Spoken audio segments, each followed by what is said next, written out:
I know most people will understandably turn their noses up at another Lawrence Okolie fight, but personally, I think this one has the potential to maybe produce some fireworks. So Okolie will challenge Lukasz Rozanski for his WBC Bridgerweight title on the 24th of May. Now, for those of you who maybe have forgotten, Rozanski is the guy who knocked out Alen Babic about a year ago, I think a little under in one round.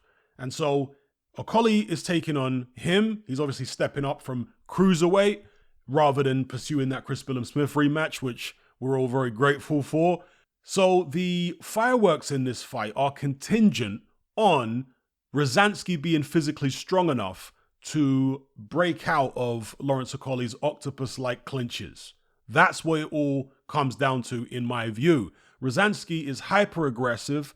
He obviously hits hard, and he's vulnerable himself because he was down against Artur Szpilka, of all people, a well over the hill Artur Szpilka. I think that was in the first round as well. So he's one of these kind of balls to the wall, all or nothing, my face or your face type of fighters. And so he's going to bring the heat to Lawrence Okolie. And Okolie doesn't normally respond well to pressure fighters.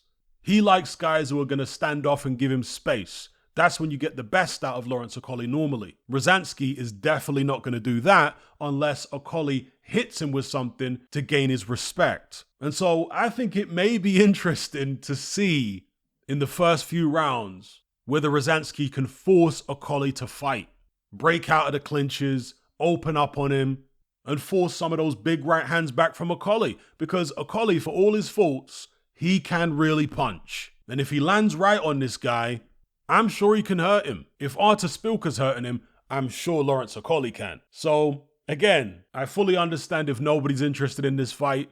Lawrence Okolie's last performance was just horrendous against Chris Billam-Smith. His performance before that against David Light wasn't much better. And we all remember the Matty Askin fight and the Isaac Chamberlain fight, unfortunately. But, to be fair to Lawrence Okolie, he has had some good performances along the way as well. Entertaining performances. His fight against Krzysztof Glowacki, another Polish fighter, was actually really good.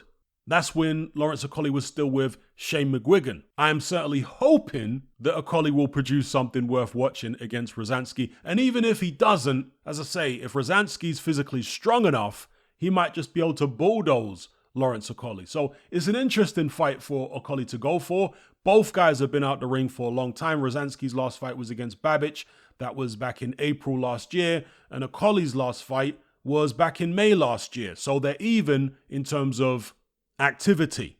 And in fact, before I end the video, on the whole holding issue with Lawrence Okolie, the fight is in Poland, just to reiterate. Presumably, they're not going to allow him to get away with excessive holding. Will he get disqualified maybe? Or will he be forced to exchange and let his hands go come what may? I think it will be a situation where whoever lands cleanest first might actually end up winning the fight, either by knockout there and then or by gaining control of the fight, by intimidating the other guy with their punching power. So that's my take on it. Give me your take in the comment section below if you dare to risk your time watching another Lawrence Okolie fight. Let me know what you think.